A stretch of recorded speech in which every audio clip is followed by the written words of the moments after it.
So first, sort of business ones. Would starting with each of you, could you tell me a little bit about what the movie is about? Starting with you, Ashley.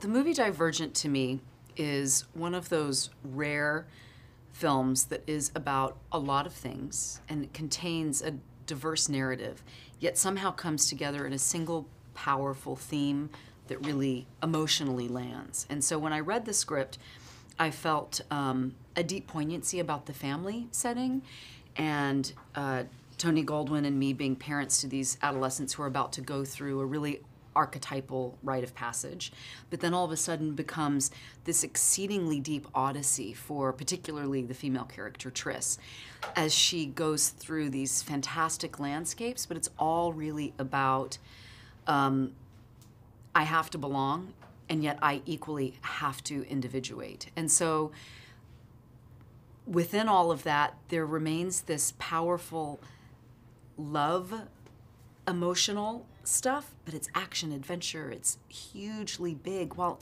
also being intensely personal. It's a really successful film in ways that are unusual. And Tony, for you? Well, for me, Divergent was this odyssey of this girl, Triss Pryor, who is forced to choose between that which is familiar and comfortable and safe, and that being in contrast to this sort of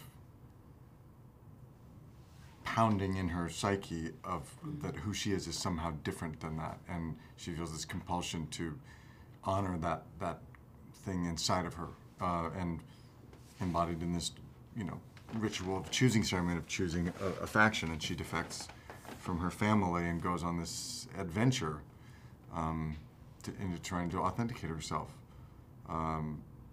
And beyond that, it explores, those rites of passage, as Ashley said, of facing your fears in order to become oneself.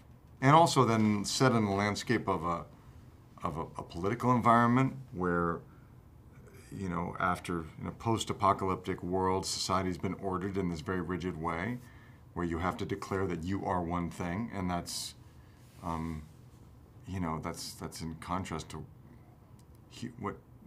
to human nature, and so that becomes something that Veronica, explores. I think that's so fascinating and relevant, the way that we have this impulse to want to control or pigeonhole people in ourselves, that makes us comfortable, and yet human nature is always rebelling against that. Tell me a little bit about your character, because you're obviously both of your characters sort of are leaders in Avignation, and I know you're also clearly a father in real life. Do you draw on that when you work as a father, when in the way you related to Triss? Yeah.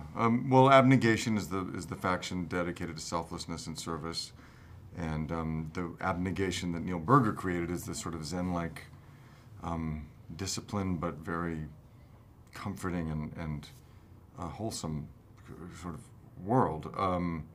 And as a result of our dedication to service, we've been entrusted with running the government so that we would avoid a lust for power. And Andrew is one of the leaders of that government, which is under threat because this society is actually coming apart at the seams. And Andrew is trying to hold this all together, and Natalie as well, at this moment when their children defect to different factions. So for me personally, yes, I have two daughters who are a bit older than Triss, but are facing that moment themselves of figuring out who they are and how they enter the real world and what that means for them, and experiencing as a parent my desire to protect them and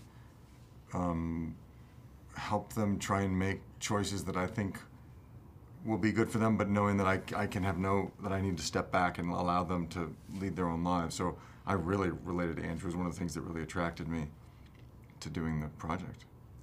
And Ashley, I was just talking to Shailene, and I was thinking when you were cast and when I was watching her, because I'd met her before working on this movie with her, and I was remembering you from like Ruby in Paradise and sort of as you, and I thought there was sort of a lovely parallel and sort of maybe the perfect person to play her mother. and I'm curious both from a sort of a creative acting perspective and as sort of a mentor, what the experience was like. Working with Shailene for me was really sweet and gorgeous and resonant. And if I have the audacity to flatter myself, I did feel like I was speaking with myself 15, 20 years ago. I encountered a young woman who has the courage of her convictions, is very self-possessed and comfortable in her own skin. Shay is an exceedingly gifted actor. She works with raw, organic, intuitive emotion. She's very unself-conscious in her process. And I felt an instant love for her, frankly. You know, just a really instant affection that goes deeper than just, oh, you're someone who's really cool. I hope we can hang out together. And our conversations, like, dropped in right away, as they do with my very best and most sacred girlfriends. Because I think both of you have a thing where, you know, I think she's at a young age very concerned about sort of what she does with her fame and how she uses it as a platform, you know, and, much like I know you do, and I'm not aware, I'm sure, of Tony, how you use, you know, what you do beyond you for the good piece parts of what you can do. Well, Shay has that awareness already, and I came to it in my career later. Now, it was absolutely a part of who I am, and when I first told a family friend that I was going to come to Hollywood and, you know, sort of ditch the Peace Corps in order to be an actor, and he said, well, what's your plan? And I mentioned all the social justice service work I was going to do while being in acting school. He said, well, are you going to go save the world, or are you going to be an actor? So it was a part of my drive, but I didn't actually step into the social justice space formally until I was like sort of 10 years into my career. And for, you know, whatever reason, I was in kind of a dichotomous either or place. And, you know, what I see in Shay is that she is already integrated